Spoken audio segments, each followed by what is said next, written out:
السلام علیکم ورحمۃ اللہ وبرکاتہ. کیسے ہیں آپ سب؟ مطلب ٹھیک ہوئیں گے.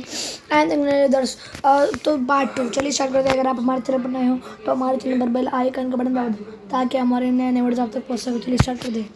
حضرت سلیمان علیہ السلام 13 برس کی عمر میں تخت سلطنت پر جلوہ افروز ہوئے اور 53 برس کی عمر شریف میں وفات پائی. 40 سال سلطنت کی. آپ کی وفات حضرت موسیٰ علیہ السلام کی وفات سے 575 برس بعد ہوئی اور آپ کی وفات کے ایک ماہ بعد بلقیس رحمۃ اللہ علیہ نے وفات پائی. 10 رب کریم بے قرار کی دعا بہت قبول کرتا ہے. دعا کی قبولیت کی شرائط میں سے بے قراری بھی ایک شرط ہے. اس لیے حکم ہے کہ بے قراروں سے اپنے لیے دعا کراؤ. مسافروں، بیماروں، مظلوموں، مقروضوں کی دعا قبولیت کے قریب ہوتی ہے. 11 جو قیامت یا موت کی تیاری نہ کرے وہ قیامت سے اندھا ہے. 12 رات کو آرام کرنا بھی عبادت ہے اگر نیت خیر سے ہو. 13 ہر حقدار کا حق ادا کرنا چاہیے. عبادت اور رعایت روح کا حق ہے، آرام نفس کا حق ہے. دونوں حق ادا کرنے کا حکم ہے. مگر جیسے دن میں کچھ آرام کیا جاتا ہے ایسے ہی رات میں کچھ عبادت کرنا چاہیے. سورۃ القصص سے حاصل ہونے والی 26 خوبصورت باتیں. پہلا، فرعون نے بنی اسرائیل کے 90,000 بچے بے قصور ذبح کر دیے. فرعون کی بیوی کا نام شریف حضرت آسیہ بنت مزاحم بن عبیدہ بن ریان بن ولید ہے. یہ ریان بن ولید وہی ہے جو یوسف علیہ السلام کے زمانے میں بادشاہ مصر تھا. تیسرا، پیغمبر کے معجزے کبھی 55 شریف میں بھی ظاہر ہوتے ہیں.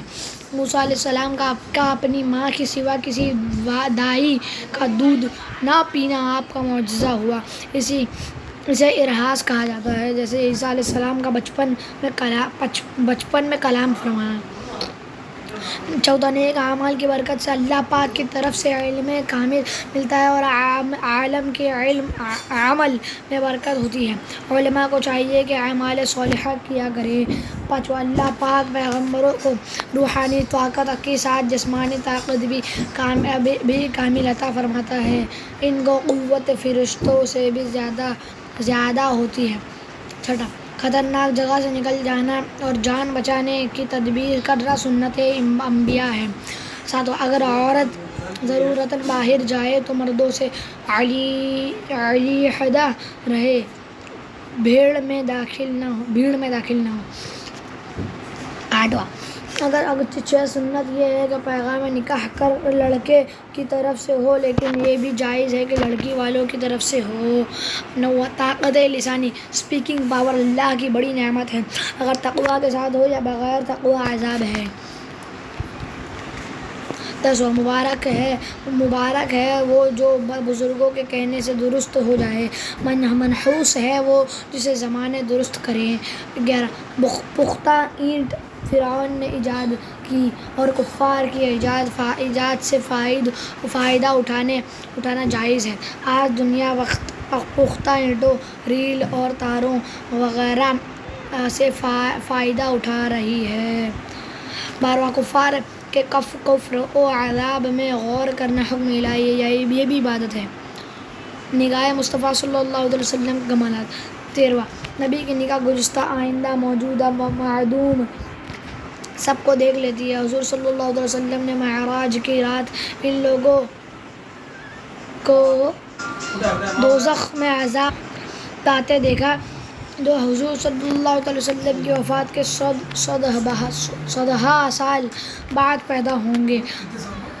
100 سال بعد پیدا ہوں گے اور بعد قیامت عذاب پائیں گے. حضرت جبرائیل علیہ السلام عرض کرتے تھے کہ یہ آپ کی امت سود خوار یعنی سود کھانے والا ہے.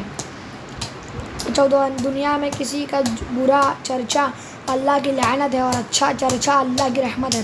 جیسا کہ انبیاء، اولیاء، صالحین کا ہو رہا ہے اور شیطان کی بری شہرت اس کے لیے لعنت ہے.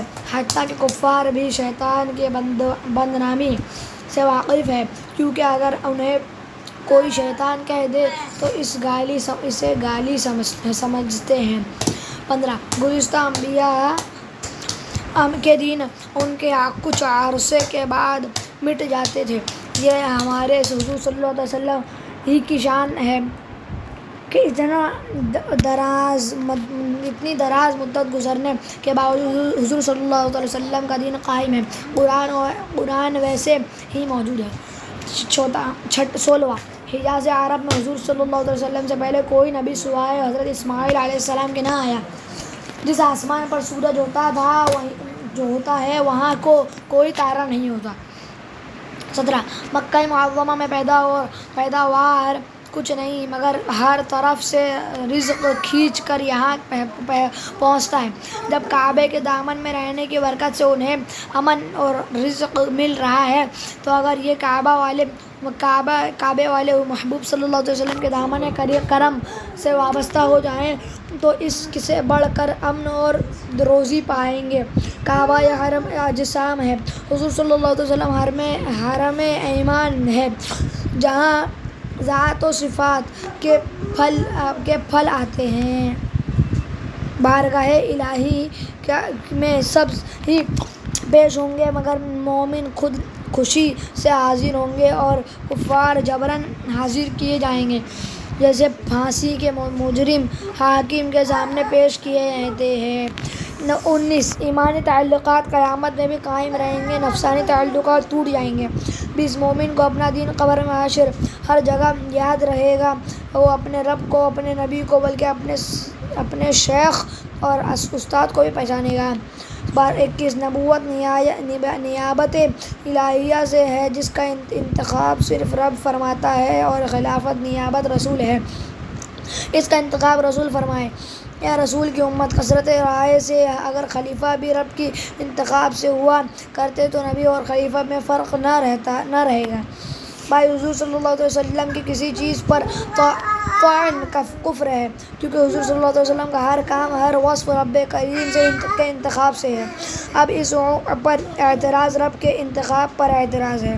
23واں، قارون حضرت موسیٰ علیہ السلام کے چچا یسہر کا بیٹا تھا، تورات کا بڑا عالم تھا، بہت حسین و متواضع خوش خلق تھا، مال ملنے پر منافق ہو گیا۔ 24، جرم کر کے خوش ہونا حرام ہے، عبادت کر کے خوش ہونا بہتر ہے۔ اس طرح ناجائز طریقے سے خوش منانا حرام ہے، جیسے خوشی سے ناچنا۔ جائز طور سے خوشیاں منانا اچھا ہے، جیسے خوشی میں صدقہ کرنا وغیرہ۔ 25، دنیا داروں کی دنیا کو لالچ کی نظر سے دیکھنا اور ان کی دنیا کی تمنا کرنا غافلوں کا کام ہے۔ دنیا میں اپنے سے نیچے کو دیکھے، دین میں اپنے سے اوپر پر نظر کرے۔ 26، ایک بھلائی کا بدلہ کم از کم 10 گنا زیادہ کی انتہا نہیں، پھر وہ وادی دائمی ہے جس کو فنا نہیں، اور دیدار الہی اور لقاء جمال مصطفیٰ یعنی پیارے آقا صلی اللہ علیہ وسلم کی زیارت اس کے علاوہ ہے۔ سورۃ العنکبوت سے حاصل ہونے والی 25 خوبصورت باتیں۔ پہلا، مومن بفضلہ تعالی دنیا ہی میں رجوع اللہ، یہ اللہ پاک کی طرف سے رجوع کر لیتے ہیں۔ دوسرا، مسلمانوں کا بقدر قوت ایمانی کے امتحان لینا، قانون الہی، بیماری، ناداری، غربت، مصیبت، یہ سب رب کی آزمائش ہے جن سے مخلص و منافق ممتاز یعنی واضح ہو جاتے ہیں۔ مومن راضی برضا رہتا ہے۔